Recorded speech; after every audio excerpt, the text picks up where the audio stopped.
बिस्मिल्लाहिर्रहमानिर्रहीम वबिही नस्तईन वसल्लल्लाहु अला नबी व अला आलिहि व सहबिही अजमईन अम्मा बाद। नाज़रीन किराम, आज की इस दूसरी नशिस्त में हम आपका इस्तकबाल करते हैं। अंडरस्टैंडिंग कुरान, कुरान को समझने और उससे फ़ायदा उठाने के लिए हमारी ये महफिल है। हम इसे दूसरे मानों में महफिल कुरान भी कह सकते हैं। आप हजरात के रूबरू होकर मुझे बड़ी खुशी हो रही है कि कल हमने ये जाना था कि कुरान मजीद वो आसान है। कुरान मजीद को समझने के लिए हमें जो कोशिशें करनी है वो बहुत ही दिलचस्प है। कुरान मजीद से फ़ायदा उठाने के लिए हमें अरबी ज़ुबान के साथ साथ कुरान मजीद में जिन तारीख़ी मकामात, तारीख़ी हवालों, इंसानी नफ्सियात और इंसान के ताल्लुक़ से जो गुफ्तगू की गई है, उस सिलसिले में भी हमारी वाक़फ़ियत कुरान के समझने में हमारे लिए मददगार होगी। आज आइए हम गुफ्तगू करते हैं कुरान के एक उसलूब पर कि कुरान के गुफ्तगू करने का उसलूब क्या है। कुरान ये अल्लाह का कलाम है। कुरान मजीद अल्लाह की तरफ से लफ्ज़ बलफ्ज़ नाजिल हुआ है। उसके अल्फाज अल्लाह सुब्हानहू तआला के अल्फाज हैं, किसी इंसान के कलाम का हिस्सा नहीं है। नबी करीम सल्लल्लाहु अलैहि वसल्लम ने कुरान मजीद के अल्फाज जिस अंदाज में आप पर उतरे, उसी तरह आपने सहाबा किराम को नकल करवा दिया। कुरान मजीद के ये अल्फाज अल्लाह सुब्हानहू तआला के हैं, इसीलिए ये मौजिज़ा है। यानी कुरान मजीद जैसे अल्फाज और कुरान मजीद जैसी आयात और उसके जैसे जुमले ये कोई दूसरा नहीं कह सकता है। इसका मतलब ये नहीं कि वो अरबी ज़ुबान में नहीं है या अरबी ज़ुबान जो लोग बोलते हैं वो अरबी बोल नहीं सकते हैं। नहीं, कुरान मजीद का जो एक अंदाज़ है अपने बात को कहने का, समझाने का, ये कुरान मजीद का एक अलग अंदाज है। कुरान मजीद दरअसल ये अल्लाह का खिताब है। यानी अल्लाह सुब्हानहू तआला अपने बंदों से, इंसानों से, जो लोग उसे मानते हैं, उस पर यकीन रखते हैं, उस पर ईमान रखते हैं, उनसे भी, और जो लोग उसका इनकार करते हैं, जो लोग उसे तस्लीम नहीं करते हैं, जो लोग अल्लाह के बारे में मशकूक हैं, जो लोग अल्लाह तबारक व तआला के मुनकिर हैं, जो लोग की कुफ्र करते हैं और अल्लाह सुब्हानहू तआला का किसी एतबार से भी इकरार नहीं करते हैं बल्कि उसकी मुखालिफत करते हैं, कुरान उनसे भी मुखातब है। अल्लाह तबारक व तआला का खिताब उनसे भी है। गोया कि कुरान मजीद इसका खिताब इंसान है, सारे इंसान हैं, और अल्लाह तबारक तआला ने सभी इंसानों को मुखातब बनाया है। और इसमें कोई शक नहीं कि इंसानों के बनाने वाले ने जब इंसानों को मुखातब किया है तो उसके लिए सारे इंसान बराबर हैं। फ़र्क जो कुछ है इंसानों में उसके नज़दीक इस खिताब में, वो सिर्फ इतना है कि कौन लोग वो हैं जो अल्लाह के इस खिताब को सुनने के बाद उस पर गौर करते हैं, उसको समझने की कोशिश करते हैं और उसे मुस्तहकम पाने के बाद, दलीलों से मजबूत पाने के बाद, उसकी बात को सच साबित हो जाने के बाद उसका इकरार कर लेते हैं, उसे मान लेते हैं, तस्लीम कर लेते हैं। और कौन से ऐसे लोग हैं जो उसका इनकार कर देते हैं, और कौन से ऐसे लोग हैं जो बहानेबाजी से काम लेते हैं। इसीलिए कुरान मजीद ने अपने उसलूब में 3 तरह के लोगों को मुखातब किया है। पहला खिताब उन लोगों से है जो इंसान है, और खिताब के बाद वो लोग, इंसानों का वो गिरोह जो कुरान पर ईमान ले आता है, उसकी कुरान मजीद अलग कैटेगरी बना देता है। अब अल्लाह सुब्हानहू तआला उन्हें ईमान वालों की बुनियाद पर खिताब करता है। उनसे जो कुछ अल्लाह ताला फरमाता है वो ये कहते हुए फरमाता है कि या अय्युहल्लज़ीना आमनू, आए वो लोगों जो ईमान लाए हो, आए वो लोगों जिन्होंने हमारे कलाम पर गौर किया है, हमारी बात को समझा है, जाना है और उसे तस्लीम किया है, तुमसे ये बात कही जा रही है। या अय्युहल्लज़ीना आमनू, आए वो लोगों जो ईमान लाए हो, तुमसे ये बात कही जा रही है। दूसरा इंसानों का गिरोह कुरान मजीद में जो अब मुखातब बनता है वो लोग हैं जो मशकूक हैं, वो लोग हैं जो तज़ब्ज़ुब के शिकार हैं, जो अभी कन्फ्यूज़न का शिकार हैं, जो ये नहीं समझ पा रहे हैं कि ये ईमान लाएं ना लाएं। बात तो उन्हें सच्ची लग रही है, कुरान ने जो कहा है वो उन्हें सही लग रहा है, कुरान मजीद ने जो दलाइल पेश किए हैं वो बिल्कुल वाज़ेह है, कुरान मजीद ने जो बात कही है वो उनके समझ में भी आ रही है, लेकिन वो अपने गिरदोपेश के हालात की बुनियाद पर, लोगों से ताल्लुकात और अपने मफादात की बुनियाद पर और इंसानी आबादी में अपनी हैसियत और अपनी पोजीशन की बुनियाद पर वो अभी तज़ब्ज़ुब का शिकार है कि इस बात को माने या ना माने, इसका इनकार करें या इसका इकरार करें, इसे मान लेने में उनको फ़ायदा होगा या नुकसान। यानी गोया कि वो अपने नफ़ा नुकसान को सामने रखते हुए फैसला कर रहे हैं, अभी तज़ब्ज़ुब के शिकार। और तीसरा इंसान का गिरोह कुरान मजीद का मुखातब है, वो है जो इनकार कर देता है। उसको भी कुरान मजीद ने दो हिस्सों में तकसीम किया है। इनकार करने वाले एक वो लोग होते हैं जो कुरान मजीद को बहुत अच्छी तरह समझते हैं, जो अल्लाह के खिताब को समझते हैं, अल्लाह की बात को समझते हैं, जो ये जानते हैं कि ये बात सच्ची है, ये जो कुछ कहा गया है सही कहा गया है और जो बात कही जा रही है वो बिल्कुल मुफीद है, बरहक है, सबूतों से मुदल्लल है, जो कुछ कुरान मजीद ने दलाइल दिए हैं वो बिल्कुल सही है, साइंटिफिक है। लेकिन इसके बावजूद चूंकि वो सरबराह हैं, चूंकि वो अगुआ हैं, चूंकि उनका मुआशरे में एक मकाम है, उन्हें एक हैसियत हासिल है, तो वो दुनियावी पोजीशन ईमान लाने के बाद हो सकता है कमज़ोर पड़ जाए, हो सकता है ज़ाय हो जाए, हो सकता है उसमें कमी आ जाए। इसकी बुनियाद पर वो कुरान का इनकार कर देते हैं, अल्लाह की बात का इनकार कर देते हैं, कुरान के खिताब को वो अनदेखी कर देते हैं। गोया कि अल्लाह उनसे मुखातब तो है, लेकिन वो अब रास्ता ढूंढते हैं कि इसका इनकार कैसे किया जाए, कैसे इसको नकारा जाए, कैसे इसका तोड़ पेश किया जाए, क्या बातें की जाए जिससे कुरान की बात कमज़ोर हो जाए, कैसे वो अपनी गलत बातों को ज़्यादा फैला सकें, मजबूत बना सकें और अल्लाह की मजबूत बातों को कमज़ोर कर सकें।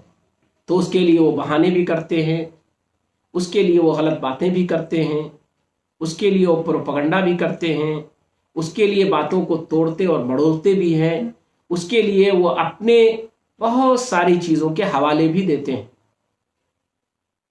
इन्हीं का एक दूसरा ग्रुप बन जाता है इनकार करने वालों का। वो इस अंदाज के तो नहीं होते हैं कि बराह रास्त वो समझ कर इनकार करें, बल्कि सही बात यह है कि वो इस गिरोह के ताबे होते हैं, इसके पैरोकार होते हैं, इसके साथ चलने वाले होते हैं, इसकी हाँ में हाँ मिलाने वाले होते हैं। कुछ भी वजह होती है, सामाजिक बुनियादों पर, सियासी बुनियादों पर, माशरती बुनियादों पर, इंसानी बुनियादों पर, अपनी हैसियत और पोजीशन की वजह से वो इस ग्रुप की मुखालिफत नहीं कर पाते, बल्कि उन्हें यह समझ में आता है कि ये गिरोह जो इनकार करने वाला है, जो सरबराउर्दा है, जो बड़ा है, जो मशहूर है, जो ज़्यादा अहम है, जिसकी ज़्यादा बड़ी पोजीशन है, और ये इनकार कर रहा है कुरान का, तो इसका मतलब हमें भी इनकार कर देना चाहिए। वो सिर्फ इनकी बात मानते हैं, वो कुरान की बात पर ज़्यादा ध्यान नहीं देते, बल्कि इनके पीछे पीछे चल करके वो भी कुरान का इनकार कर देते हैं, अल्लाह के इस खिताब से रूगर्दानी करते हैं, सरफ नज़र करते हैं और उससे दूर भाग जाते हैं। तो गोया कि बुनियादी तौर पर तीन ग्रुप हैं। नंबर एक वो लोग जो कुरान की बात को सुनकर ईमान ले आते हैं, नंबर 2 वो लोग जो अभी तज़ब्ज़ुब के शिकार हैं। नंबर 3 वो लोग जो कि इनकार करते हैं और उसमें 2 हिस्सों में बढ़ जाते हैं। 2 सतहों के लोग होते हैं। एक सतह वो होती है जो इनकार करते हैं, जानबूझकर इनकार करते हैं, और सिर्फ इनकार नहीं करते हैं बल्कि सरकशी करते हैं, दुश्मनी करते हैं, टक्कर लेते हैं, अल्लाह के खिताब को कंडम करते हैं, अल्लाह की बातों का इनकार करते हैं और उसके खिलाफ दलाइल इकट्ठा करते हैं, बहस व मुबाहिसा करते हैं, ये साबित करने की कोशिश करते हैं और आम इंसानों को ये धोखा देते हैं कि नहीं वह सही है और अल्लाह का जो खिताब है, अल्लाह का जो कलाम है, अल्लाह की जो बात है वो बड़ी कमज़ोर है, वो इस लायक नहीं कि उसे माना जाए, या उसे मानने में नुकसान है, उसे मानने में तकलीफ है, उसे मानने में फ़ायदा नहीं है, उसके मानने में बहुत सारी चीज़ों से अपने आप को अलग करना पड़ेगा। तो ये तीसरा ग्रुप जो है ये 2 हिस्सों में बढ़कर इन्हीं का एक बड़ा हिस्सा, बड़ा ग्रुप वो होता है जो इनके पीछे पीछे चलकर भी इनकार करता है, अपने समझबूझ की बुनियाद पर नहीं बल्कि इन्हीं लोगों के साथ चलने की बुनियाद पर। कुरान मजीद में इन तीनों गिरोहों के सिलसिले में मुस्तकिल गुफ्तगू की जाती है। तो कुरान का जो उसलूब है वो खिताब का उसलूब है। वो अल्लाह सुब्हानहु व तआला अपने बंदों से मुखातब है, इंसानों से मुखातब है। अल्लाह तबारक तआला जब खिताब करता है तो सबको वो अपना बंदा समझता है। सारे इंसान उसके नज़दीक बराबर होते हैं। कोई इंसान किसी एतबार से भी फर्क नहीं रखता है, क्योंकि बनाया तो उसी ने है, समझाना उसी को है। वो चाहता है कि इंसान समझ जाए। अल्लाह तबारक तआला अपनी बात कहने में किसी को दुश्मन नहीं बनाता है, बल्कि बात न मानने के नतीजे में दुश्मन बनाता है, बात की मुखालफत करने के नतीजे में दुश्मन बनाता है। तो कुरान का ये उसलूब बड़ा प्यारा उसलूब है। कुरान के इस उसलूब पर हमें निगाह रखनी चाहिए।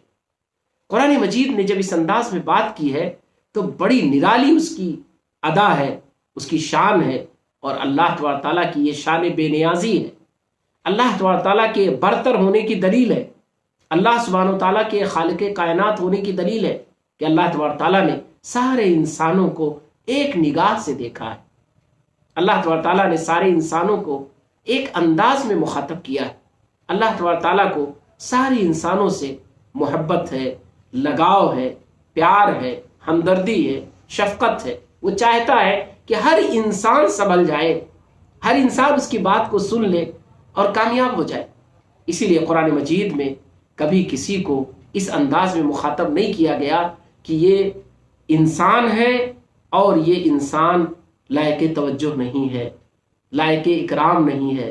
अल्लाह तबारक तआला ने तो कुरान मजीद में इंसानों को मुखातब करते हुए तमाम इंसानों के लिए एक उसूल बतलाया कि अल्लाह तबारक तआला ने तो इंसानों को बड़ी फजीलत दी है, तमाम इंसानों को मुअज़्ज़ज़ बनाया है, तमाम इंसानों को मुकर्रम बनाया है, बाइज्जत बनाया है, बाहैसियत बनाया है, बुलंद बनाया है, अच्छा बनाया है, बेहतर बनाया है, खूबसूरत बनाया है। ये सब कुरान के अल्फाज हैं जो मुख्तलिफ जगहों पे इंशाअल्लाह आइंदा इस प्रोग्राम में, महफिल कुरान में आपके सामने आते रहेंगे। मेरा जो मकसूद है और जो इस आज की महफिल में हमें और आपको, आप नाज़रीन को समझना है वो ये कि कुरान का अंदाज तखातुब का अंदाज है। कुरान वो डायलॉग के अंदाज में बात करता है, और अल्लाह तबारक तआला जब डायलॉग करता है, जब खिताब करता है तो उसके सामने इंसान होता है। वो इंसान जिसको उसने बनाया है। इंसानों से दुश्मनी और दोस्ती की बुनियाद पर खिताब नहीं होता है, बल्कि पहला खिताब इंसान की बुनियाद पर होता है। पहला खिताब हमदर्दाना होता है, मुशफ़िक़ाना होता है, समझाने का होता है। अब खिताब को सुनने के बाद इंसानों की जो कैफियत होती है, इंसानों की जो कैटेगरी बनती है, इंसानों के अलग अलग जो ग्रुप बनते हैं, फिर उस लिहाज से कुरान मजीद फिर दोबारा मुखातब करता है और फिर अलग अलग कैटेगरी को, अलग अलग ग्रुप्स को, अलग अलग लोगों को, अलग अलग अंदाज अपनाने वालों को अलग अंदाज में मुखातब करता है। यही वजह है कि कुरान मजीद एक बार में नाजिल नहीं हुआ, कुरान मजीद एक साथ नहीं उतरा। कुरान मजीद 23 साल में मोहम्मद अरबी सल्लल्लाहु अलैहि वसल्लम पर नाजिल हुआ। कुरान मजीद محمد رسول اللہ صلی اللہ علیہ وسلم کے پاس ایک دن، ایک سال، ایک مہینے، 2 مہینے میں نہیں، بلکہ پورے 23 سال میں اترا۔ اس کی آیتیں، اس کی صورتیں، اس کی باتیں الگ الگ مرحلوں میں نازل ہوئی۔ آپ اس بات کا اندازہ کریں کہ جو پہلی 5 آیتیں، صرف 5 آیتیں جو پہلی مرتبہ رسول اللہ صلی اللہ علیہ وسلم پر اتری، جبرائیل امین جن کو لے کر آئے، اللہ نے قرآن مجید کی 5 آیتوں کو جنہیں پہلے نازل فرمایا، آپ دیکھیں کہ اس میں اللہ تبارک تعالیٰ نے تمام انسانوں کو ایک انداز میں مخاطب کیا۔ اللہ تبارک تعالیٰ نے تمام انسانوں کو ایک اسلوب میں مخاطب کیا۔ فرمایا اللہ تبارک تعالیٰ نے اقرأ باسم ربک الذی خلق، خلق الانسان من علق، اقرأ وربک الاکرم الذی علم الانسان بالقلم، علم الانسان ما لم یعلم۔ پڑھو اپنے رب کے نام سے جس نے تمہیں پیدا کیا اور جس نے تم کو بنایا، انسان کو بنایا اور انسان کو سکھایا وہ ساری چیزیں جو وہ نہیں جانتا تھا۔ آپ ذرا سوچیں کہ یہ جو پہلا خطاب ہے اللہ تبارک تعالیٰ نے، اس میں کہیں یہ نہیں فرمایا کہ انسانوں تم نے ہماری سرکشی کی، تم نے ہماری دشمنی کی، تم نے ہماری دعوت کو بھلا دیا، تم نے ہمارے نبیوں کو جھوٹا قرار دیا، تم بگڑ گئے، تم نے دنیا کو برباد کر دیا، اس لیے اے انسانوں سنبھل جاؤ اور میں تم کو سدھارنے والا ہوں، میں تم سے انتقام لینے والا ہوں، میں تم پر عذاب اتارنے والا ہوں۔ یہ اللہ کا انداز نہیں ہے۔ کب ہے؟ بعد میں۔ پہلا خطاب، اس پہ کبھی آپ غور کریں کہ پہلا خطاب انسانوں سے جو فرمایا اللہ تعالیٰ نے، وہ انسان کے حوالے سے فرمایا، اور ہر انسان کو اللہ نے جو ایک مطلوبہ صلاحیت دی تھی، ایک اس کے اعزازی صلاحیت دی تھی، اس کے اکرام کی صلاحیت دی تھی، اس کی تخلیقی صلاحیت تھی، اس کے عزت کی جو ایک حیثیت تھی، اس کی بنیاد پر مخاطب فرمایا اور کہا اقرا بسم ربک الذی خلق، پڑھو اپنے رب کے نام سے جس نے تمہیں پیدا کیا۔ تو یہ اللہ تبارک تعالیٰ نے انسانوں کو گویا ایک کیٹیگری میں رکھ کر اپنی پہلی وحی میں مخاطب فرمایا ہے۔ یہ ہمارے لیے بہت اہم ہے کہ قرآن مجید سے ہم ان حصوں کو نکالیں، ان حصوں کو الگ انداز میں سوچیں، اور قرآن کو سمجھتے ہوئے، قرآن کو جب سمجھنے کے لیے آگے بڑھیں تو ان حصوں کو الگ کر لیں جہاں قرآن نے انسانوں کو بحیثیت انسان مخاطب کیا ہے۔ اور یہ بہت ہے، قرآن مجید میں بے شمار آیتیں ہیں، 1-2 آیتیں نہیں، کئی آیتیں۔ انشاءاللہ آگے کی محفل قرآن میں آپ کے سامنے وہ چیزیں آئیں گی۔ یا ایھا الناس، یا بنی آدم، اللہ تبارک تعالیٰ نے آدم علیہ السلام کے حوالے سے انسانوں سے بات کی ہے، اللہ تبارک تعالیٰ نے تمام انسانوں کو مخاطب کرتے ہوئے ان سے بات کی ہے، اور جہاں بھی اللہ تبارک تعالیٰ نے اپنا پہلا خطاب فرمایا ہے وہ خطاب تمام انسانوں سے ہے، واہ وہ کچھ بھی ہوں، ان کا ماضی کچھ بھی ہو، وہ کیسے بھی رہے۔ اب ذرا سوچیں، اس کو اور ذرا سا واضح انداز میں سمجھیں۔ قرآن مجید مکہ مکرمہ میں نازل ہو رہا تھا، رسول اللہ صلی اللہ علیہ وسلم کی عمر 40 سال ہو چکی تھی۔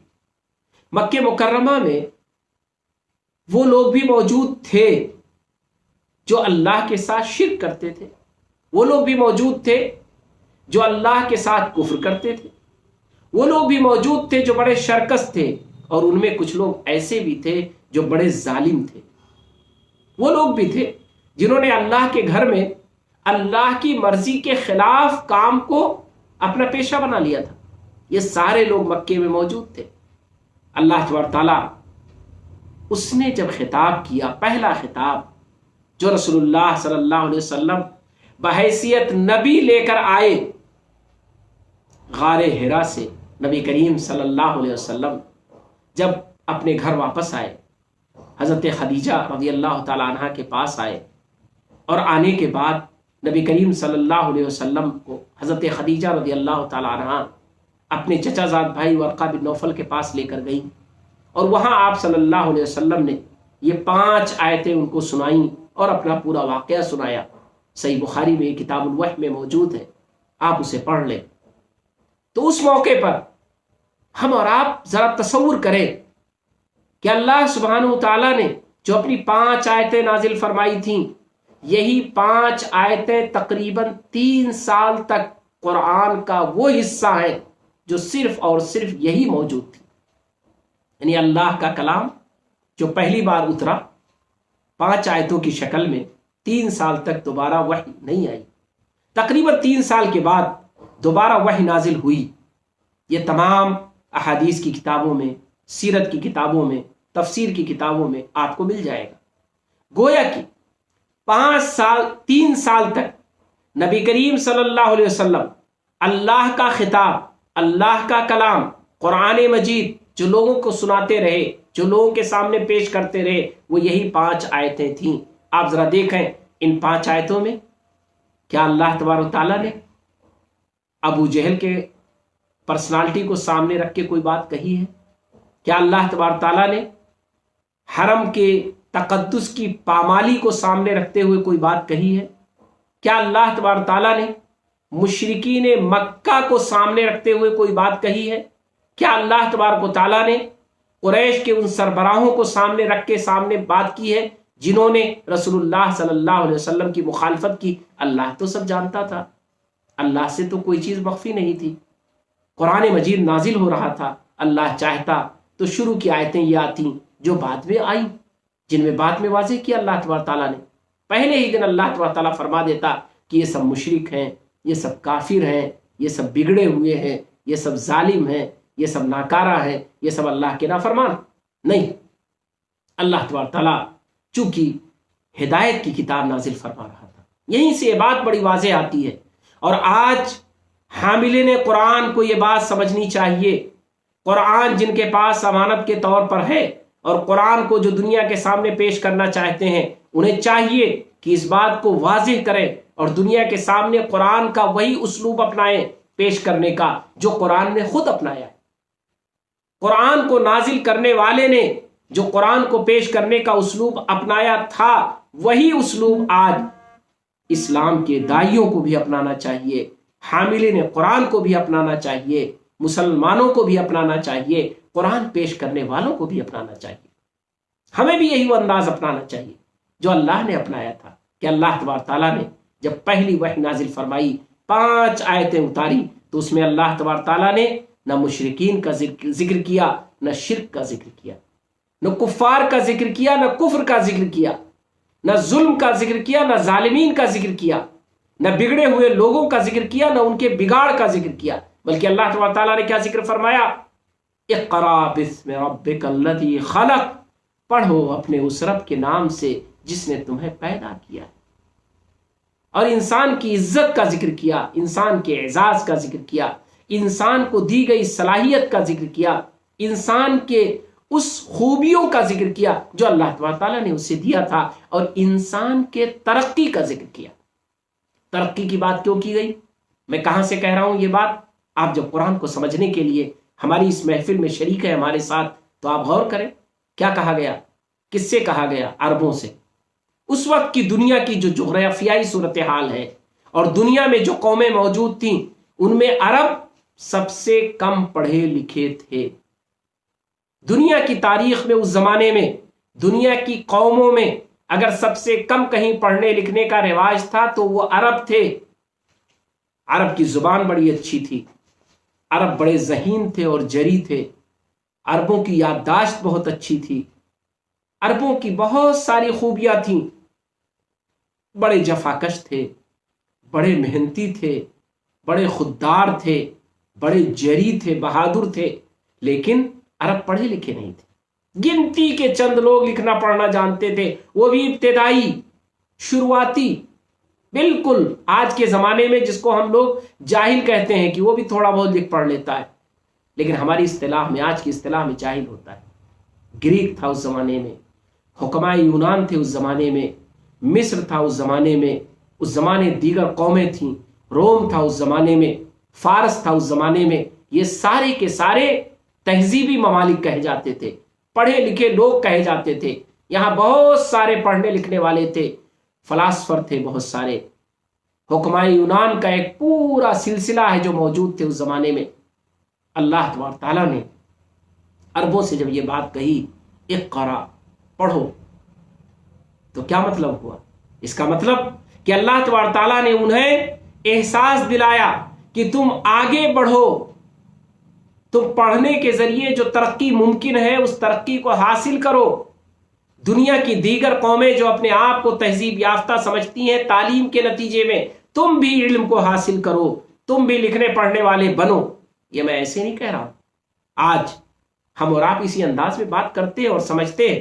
عرب وہ یہ جانتے تھے کہ وہ پڑھے لکھے نہیں ہیں، عرب اس بات کو محسوس کرتے تھے کہ وہ متمدن نہیں ہیں، عرب اس بات کو محسوس کرتے تھے کہ دنیا میں پائی جانے والی دوسری قومیں بڑی متمدن ہیں، بہت آگے ہیں تعلیم میں، بہت آگے ہیں علوم و فنون میں۔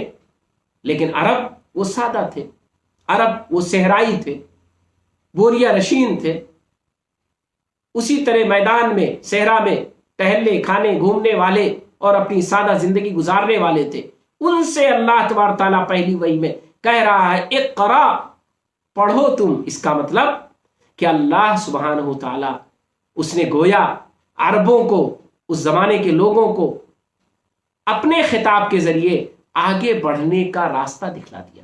یہ ہے قرآن ہدایت کی کتاب، یہ ہے قرآن آگے بڑھنے کی کتاب، یہ ہے قرآن کا وہ اسلوب جو اللہ کا اسلوب ہے، جسے پڑھنے کے بعد اور جس پر غور کرنے کے بعد یہ اندازہ ہوتا ہے کہ انسان کا کلام نہیں، اللہ کا کلام ہے۔ کیونکہ اگر انسان کا کلام ہوتا تو سارے انسانوں کو مخاطب نہ کرتا، بلکہ محدود انسانوں کو مخاطب کرتا۔ انسان وہ اپنے گرد و پیش کو زیادہ جانتا ہے اور اسی میں گھرا رہتا ہے۔ تو اگر انسان کا کلام ہوتا تو عربوں کے لحاظ سے بات کرتا، قریش کے لحاظ سے بات کرتا، مکے کے لحاظ سے بات کرتا، لیکن سارے انسانوں کے لحاظ سے گفتگو کی گئی۔ اس کا مطلب کہ یہ سارے انسانوں کے خالق کا کلام ہے، جو سارے انسانوں سے واقف ہے اور سارے انسان اس کے سامنے ہیں اور سارے انسانوں کی بنیاد پر وہ اپنی بات کہہ رہا ہے۔ یہ ہے قرآن مجید کا اسلوب۔ تو قرآن مجید کا جو اسلوب ہے، اس میں جو اسلوب ابتدائی ہے، جہاں اللہ تبارک تعالیٰ نے اپنی دعوت پیش کی ہے، جہاں اللہ تبارک تعالیٰ نے انسان کو سمجھنے اور سوچنے پر آمادہ کیا ہے، اس اسلوب میں انسان مخاطب ہے۔ اس انسان کو اللہ نے مخاطب کیا ہے جو اللہ کا بندہ ہے، جسے اللہ نے پیدا کیا ہے۔ یہ قرآن کے اسلوب کو ہمیں سمجھنے کی ضرورت ہے۔ قرآن مجید کے اسالیب پر انشاءاللہ آپ سے آئندہ بھی بات ہوگی، آپ اس پر غور کریے، کیونکہ قرآن کے اسلوب کو سمجھ لینا قرآن کو سمجھنا ہے، اور قرآن کے اسلوب کو سمجھے بغیر قرآن سے استفادہ آسان نہیں ہے، بڑا مشکل ہے۔ قرآن مجید کو اچھے سے سمجھنا اسی وقت ممکن ہے جب قرآن کے اسلوب کو انشاءاللہ ہم اور آپ اچھے سے سمجھیں گے۔ اب آج کی اس محفل میں بس یہیں پر ہم اپنی بات کو مکمل کرتے ہیں، انشاءاللہ پھر آپ سے روبرو ہوں گے اور اس کو آگے بڑھایا جائے گا۔